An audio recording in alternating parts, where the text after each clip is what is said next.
Hello, and welcome back to the D&D Dungeon Mastering Guide here at the Grand Prairie Public Library. This will be the thrilling conclusion to this four-part series. During the course of the series, we have covered how to get started in D&D, what to expect in the Player's Handbook, and the different campaign modules available as of this video. Today we'll be covering how to start your very own D&D campaign, because maybe the campaign modules are not doing it for you. Maybe you have some homebrew you would like to try out, or even have your very own story you would love to tell. Here are some tips to help you get started with your very own campaign.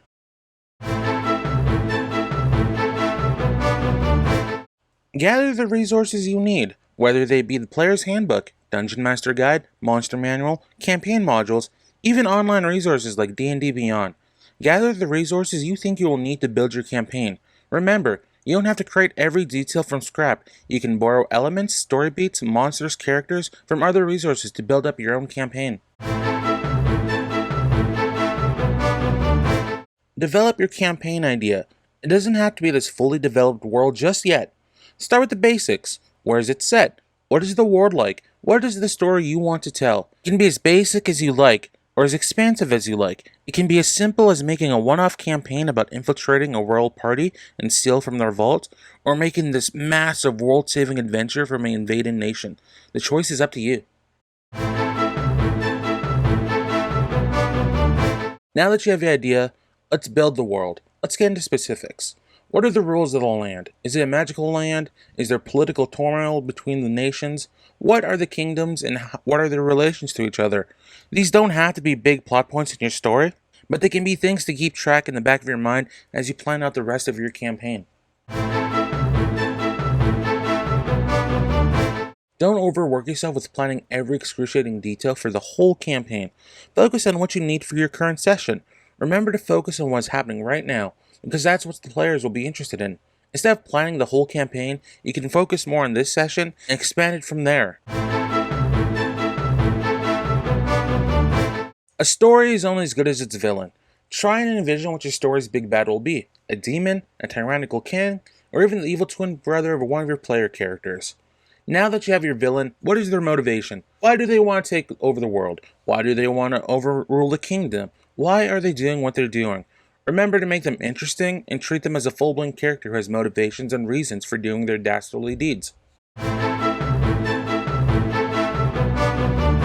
Plan interactions for your characters, either they be enemy interactions or social interactions. Now that you have your world, your villain, let's get into how this world interacts with your players.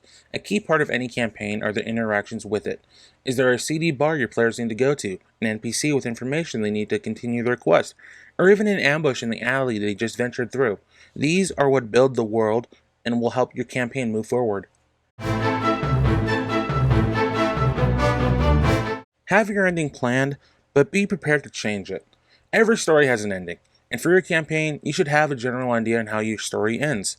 It doesn't have to be set in stone, and can even change completely with your players' decisions during the campaign, but it's a good idea to have an end goal in mind when you develop each session. What are your players working towards? How does their choices in-game change the ending? Let your players create the world with you. D&D is a cooperative game. You cooperate with your players cooperate with each other.